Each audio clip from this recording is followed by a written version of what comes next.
commence au Pays basque espagnol dans les sales années d'après-guerre, sous la férule de Franco. Tout commence avec deux femmes, Dolores et Josefa. Deux femmes que rapprochent leur indigence, leur crasse et leur cruauté. Tout commence avec leurs deux utérus, les deux fœtus que portent Dolores et Josefa. Deux nouveau-nés, aussitôt abandonnés. Ce sera le couvent pour Victoria, la fille de Dolores, et l'orphelinat pour Julian, le garçon de Josefa. Et puisque le roman autorise l'invraisemblable, ces deux-là jamais adoptés finissent des années plus tard par se rencontrer et s'aimer par une nuit de la Saint-Sylvestre. À quoi se sont-ils reconnus ces deux abandonnés, ces deux déclassés de l'existence? Qu'ont-ils perçu l'un de l'autre pour unir la salissure de leur naissance? Très sûrement reconnaissent-ils leur beauté, la beauté qu'on porte comme un talisman pour enfouir les blessures et les coups. La beauté comme unique fierté quand on n'a pas le sou ni les bonnes origines. La beauté, celle de Victoria, une beauté du diable, sur laquelle tous les hommes se retournent. Alors, c'est décidé, Julian épouse Victoria, c'est sa beauté son trésor, et tous deux, ils quittent Bilbao. Ce sera l'exil, direction Paris.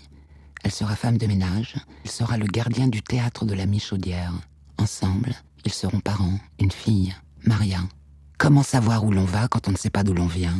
Pourquoi Maria, en grandissant, se sent-elle toujours bancale dans la vie, un peu comme amputée d'une partie de son identité, jusqu'au jour où une tarologue annonce à Maria, devenue adulte: « Ta mère te cache des choses sur ta naissance, Maria, parle-lui au plus vite. » La réponse de Victoria, sa fille, est sans appel, sans détour. Tu es la fille de personne, on t'a adoptée.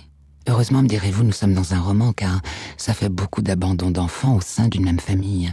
Une répétition du malheur qu'on mettrait volontiers sur le dos d'une saloperie de destin.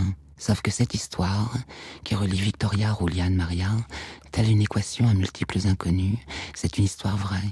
Celle de Maria Larrea, la romancière, qui déroule dans la seconde partie du récit sa quête pour trouver ses parents biologiques, le retour à Bilbao, et en creux, une histoire de l'Espagne franquiste, ses tortionnaires, ses orphelinats et ses bébés volés. C'est un premier roman époustouflant, on pleure, on rit, c'est une épopée du désastre et de la reconquête. Ce roman, c'est aussi une seconde naissance pour Maria Larrea, qui délivre ici un récit d'une amplitude romanesque étourdissante, avec un sens de la profondeur et des contrastes, avec des arrêts sur image, des flashbacks en veux-tu en voilà, des phrases qui claquent, et des dialogues comme au cinéma. Je serai reine, moi la femme née de l'ombre, conclut la romancière.